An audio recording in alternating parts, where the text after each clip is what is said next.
जो उत्तर था। माननीय अध्यक्ष महोदय जी, खंड 1 जी नहीं, खंड 2 जी हाँ। वर्तमान में छात्रावासों में एक अधीक्षक का पद रिक्त है, जिसमें नजदीक छात्रावास में कार्यरत अधीक्षक को कार्य व्यवस्थार्थ अतिरिक्त चार्ज देकर सभी छात्रावासों में अधीक्षक लगाए गए हैं, ताकि छात्रों की उपस्थिति प्रभावित न हो तथा छात्रावासों में रसोई प्लेसमेंट एजेंसी के मार्फत से जॉब बेसिस पर लगे हुए हैं। खंड 3 जी हाँ, अनुसूचित क्षेत्र में स्थित आश्रम छात्रावासों के पुनरुद्धार हेतु संबंधित जिलों के जिला परिषद, उपायुक्त, जनजाति क्षेत्र विकास विभाग कार्यालयों के प्रस्ताव प्राप्त होने पर कार्यों की आवश्यकता उपलब्धता बजट उपलब्धता के आधार पर स्वीकृति जारी कर कार्य करवाए जाते हैं। अन्य सदस्य।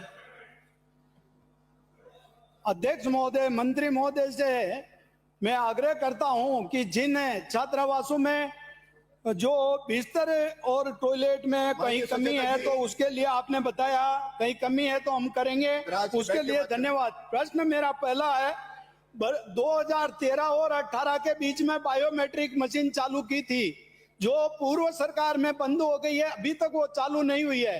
क्या मंत्री महोदय आपकी सरकार ने बंद की थी? 5 साल बंद रही है, 5 साल बंद नहीं हुई है।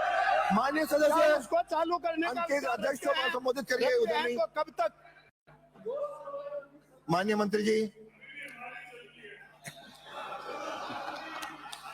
माननीय अध्यक्ष महोदय जी, माननीय सदस्य की चिंता वाजिब है, क्योंकि बच्चे आते हैं, कितने आते हैं कितने नहीं आते हैं, और वहां पर कई प्रकार की अनियमितता होती है।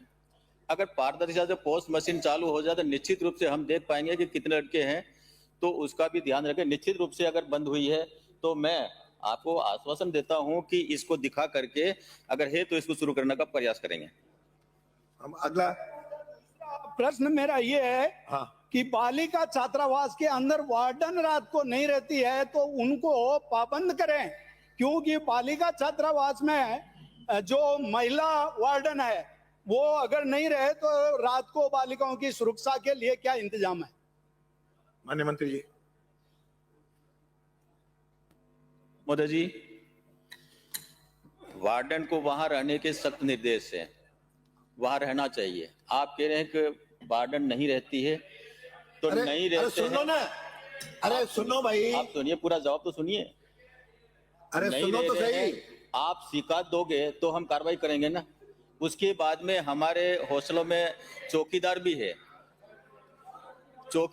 वो पूरा टाइम वहीं रहता है। और आपने मुझे कहा कि नहीं रहती, आप शिकायत आज आपने कहा निश्चित रूप से उसकी जांच कराकर उसके खिलाफ सख्त से कार्रवाई करेंगे। अगला प्रश्न श्री रामकेश। प्रश्न संख्या 6। माननीय मंत्री जी। माननीय अध्यक्ष महोदय, वर्तमान में ऐसा कोई प्रस्ताव विचाराधीन नहीं है, लेकिन प्रकरणों की राजस्व न्यायालयों में नियमित सुनवाई की जाकर दुरुस्तीकरण की कार्रवाई की जा रही है। माननीय सदस्य।